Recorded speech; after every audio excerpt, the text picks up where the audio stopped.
It was the night before Thanksgiving, 1971.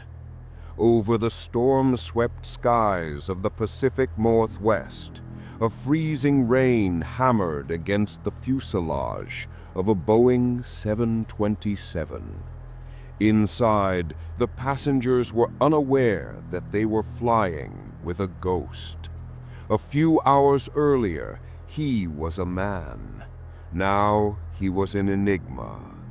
Sometime after 8 p.m., at an altitude of 10,000 feet, the man known as D.B. Cooper walked to the rear of the aircraft, opened the aft staircase, and stepped out into a 200-mile-per-hour wind.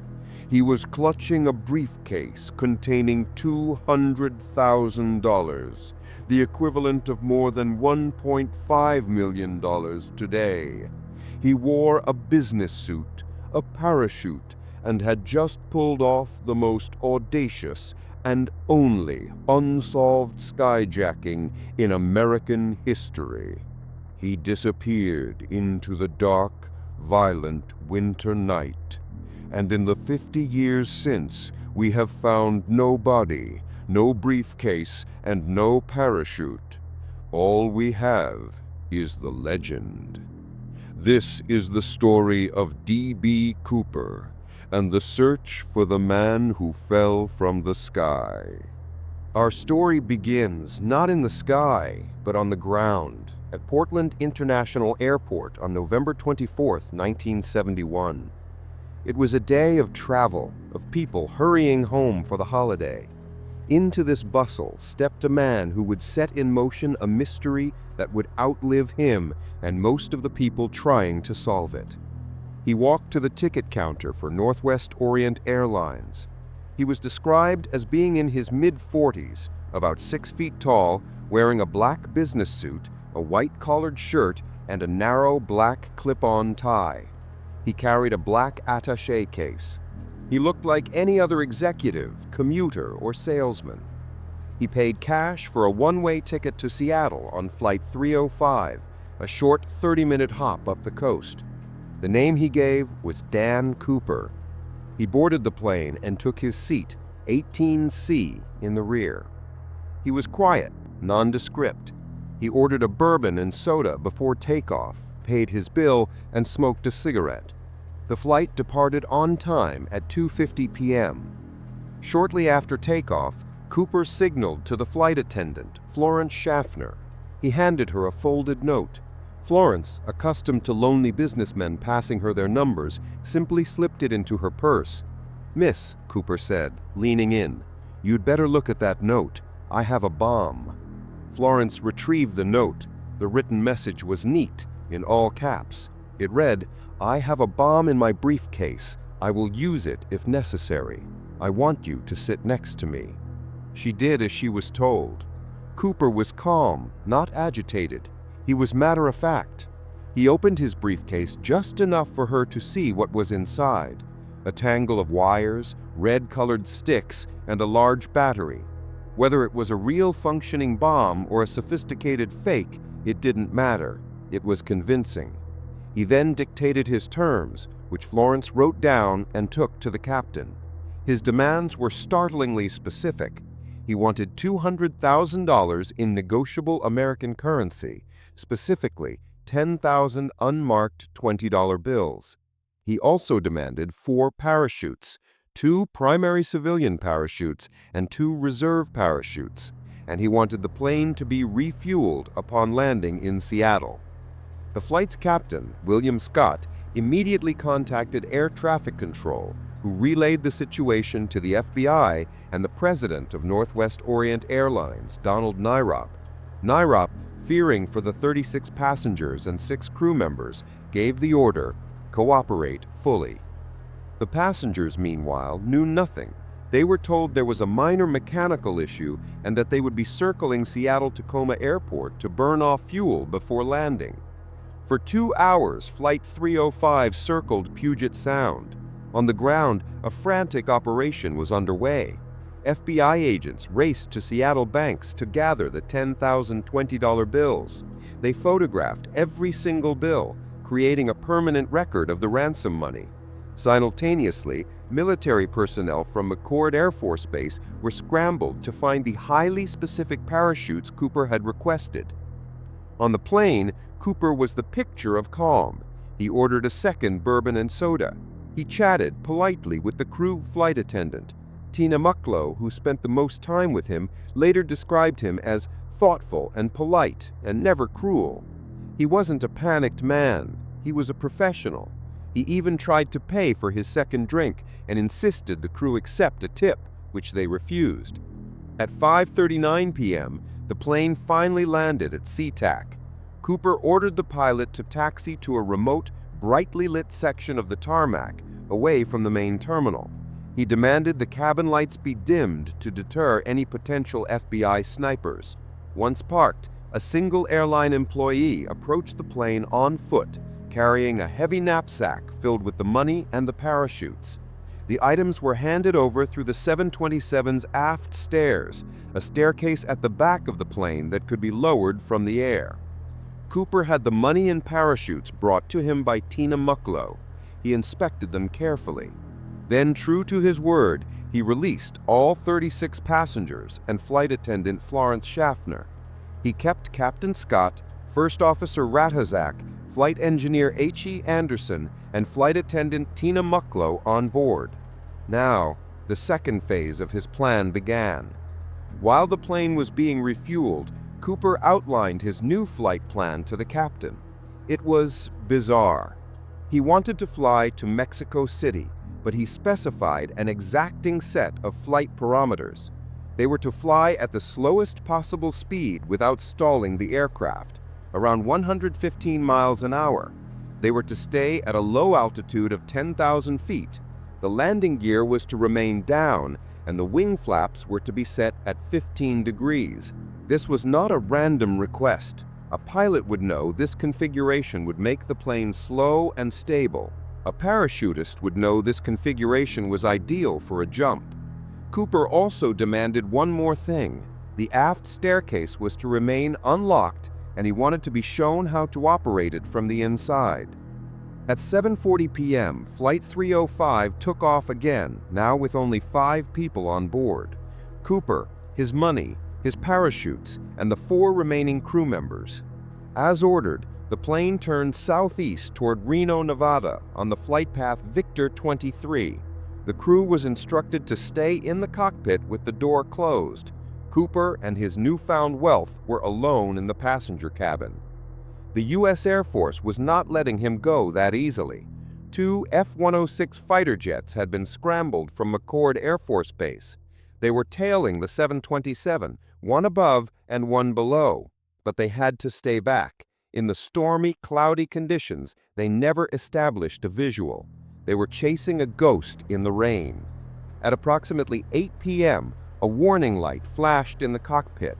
It indicated that the aft staircase had been deployed.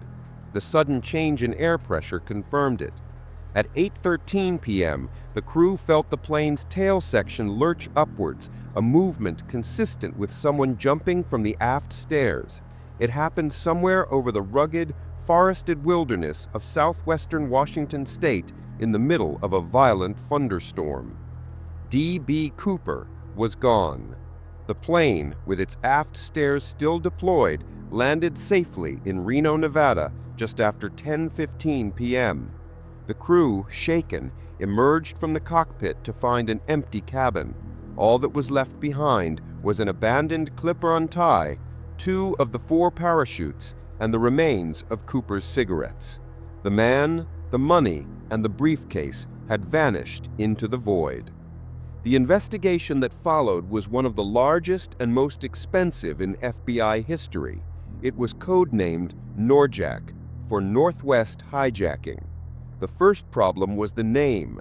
The hijacker had called himself Dan Cooper, but in the media frenzy, a reporter rushing to meet a deadline mistakenly heard the name of a local Portland man, a D.B. Cooper, who was briefly questioned and cleared. The name stuck.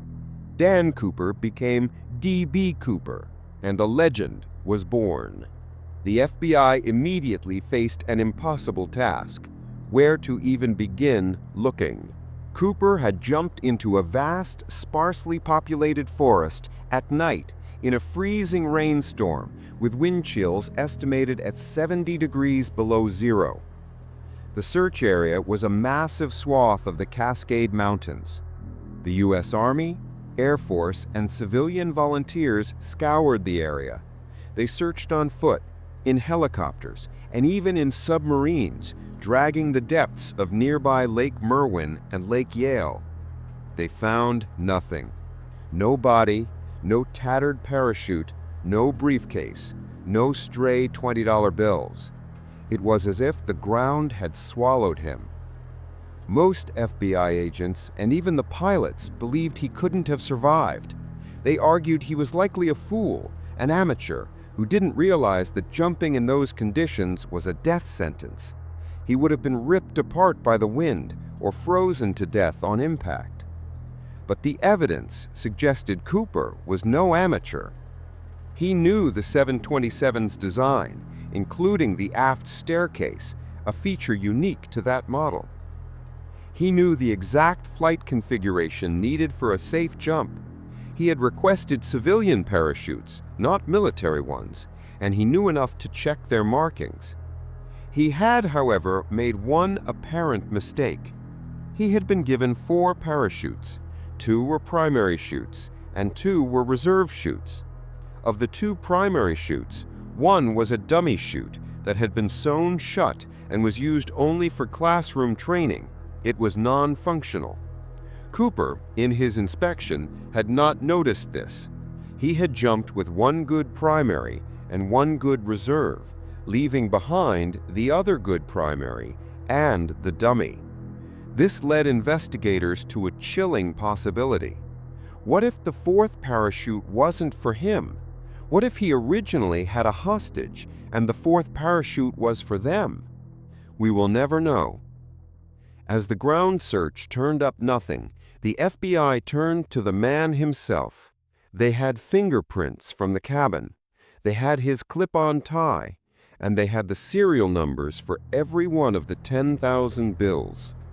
A composite sketch of Cooper was plastered in every post office in America. He was described as polite, intelligent, and articulate. The FBI profile suggested he might have been a former paratrooper, an aviation worker, or someone with a military background. This led to thousands of tips. Over 800 suspects were investigated in the first 5 years alone. The suspect list is a who's who of American intrigue. There was Richard McCoy Jr., a Vietnam veteran and Green Beret, who, just 5 months after Cooper, pulled off an almost identical hijacking, demanding $500,000 and jumping from the back of a 727. McCoy was caught, and many believed he was Cooper, practicing his crime again. But the descriptions didn't quite match, and McCoy was in Las Vegas on Thanksgiving 1971. There was Robert Rackstraw, another enigmatic Vietnam vet with extensive paratrooper and explosives training. He was investigated in the late 1970s and cleared, but a recent team of amateur sleuths has aggressively pushed the theory that he was Cooper. Rackstraw himself, before his death, seemed to enjoy the ambiguity, coyly hinting at his involvement without ever confessing. And then there were the deathbed confessions, the family secrets, the uncles who looked just like the sketch and came home with a lot of money after Thanksgiving. The case became a magnet for every story of a lost relative or a barroom braggart. The FBI investigated them all and cleared them all. For nearly a decade, the case went cold. The trail vanished, just like the man. And then, in 1980, the forest finally gave up a secret. On February 10, 1980, an 8-year-old boy named Brian Ingram was on a family vacation digging in the sand on a riverbank of the Columbia River at a spot called Tina Bar. It was miles downstream from the suspected jump zone. As he was digging, his fingers brushed against something. It was 3 bundles of rotting paper. When his family pulled them out, they realized what they were holding. It was cash. The bundles were soaked, partially disintegrated, and bound by rubber bands. When the FBI arrived, they confirmed the unthinkable. The serial numbers on the bills matched the D.B. Cooper ransom money. It was $5,800 in $20 bills. It was the first and only piece of physical evidence from the hijacking ever found outside the plane. But this discovery didn't solve the mystery. It deepened it. The money had been found far from the official flight path. How did it get there? Did the Columbia River pick it up from a tributary near the jump zone and deposit it 9 years later on Tenna Bar? Scientists tested the money and found that it was not in the sand for long. It had likely been washed ashore recently. Or did it mean the FBI had the jump zone wrong all along? Or, the most tantalizing theory, did Cooper survive? Did he land near the river, bury some of the money, and then move on, losing the rest to the elements? The way the bundles were found, still held by rubber bands, suggested they hadn't been scattered from the sky. They had been placed. The Tenna Bar money changed everything. It proved the event was real, it proved the money was real, but it told them nothing about the man. The other clue sat in an FBI evidence locker for decades: the black clip-on tie. In 2001, the FBI, using new technology, decided to re-examine it. They found a DNA profile, but it was too partial and contaminated to be useful. But they found something else. Using an electron microscope, scientists analyzed particles trapped in the tie's fibers. What they found was fascinating. The tie contained particles of rare earth elements, and most importantly, pure, unalloyed titanium. In 1971, pure titanium was a high-tech material, not something you'd encounter in daily life. It was used primarily in one place: the aerospace industry. Specifically, it was used in plants that manufactured or repaired aircraft. One of the few places using it at the time was Boeing in Seattle. The man who wore that tie wasn't just a woodsman or a paratrooper. He may have been an engineer, a mechanic, a contractor. He may have worked at the very company that built the plane he hijacked. He may have been, quite literally, an insider. D.B. Cooper's hijacking was not just a crime, it was a cultural moment. In an era of the Vietnam War and growing cynicism, Cooper became an anti-hero. He was the man who took on the system and won. He was polite. He hurt no one. He asked for money and parachutes, and when he got them, he said thank you and jumped into legend. He also changed aviation forever. He exposed a critical flaw in the 727's design. In response, the FAA mandated a new safety feature for all similar aircraft. It's a small, spring-loaded weather vane that fits under the aft staircase. When the plane is in the air, the wind pressure pushes the vane, which in turn engages a lock that physically prevents the stairs from being lowered. This simple piece of hardware has a name. To this day, the aviation industry calls it the Cooper vane. In 2016, after 45 years, the FBI officially announced it was closing the active Norjack investigation. The case was now cold. The resources, they said, would be better spent on current threats. The Cooper case was now, officially, the property of history. So what really happened? Did he survive? The odds were astronomically against him. A 200-mile-per-hour jump into a freezing forest at night, wearing a business suit. It's almost certain he was killed on impact. Perhaps his body lies in a ravine, his parachute wrapped around a high mountain tree, the remaining $194,000 slowly turning to mulch at his side. But what if? What if he was a true expert? What if he knew that forest like the back of his hand? What if he had an accomplice on the ground? What if he landed, buried some of the money at Tana Bar, and simply walked away? The truth is, we love the mystery more than any possible solution. If he was caught, D.B. Cooper would just be a common criminal. By vanishing, he became a legend. He remains the only man to get away with it, a ghost in a business suit, falling forever through the American night. The D.B. Cooper enigma is not a question of who he was. It is a testament to the fact that even in our modern, documented, and technological world, a human being can still, with enough audacity and a little bit of luck, simply disappear.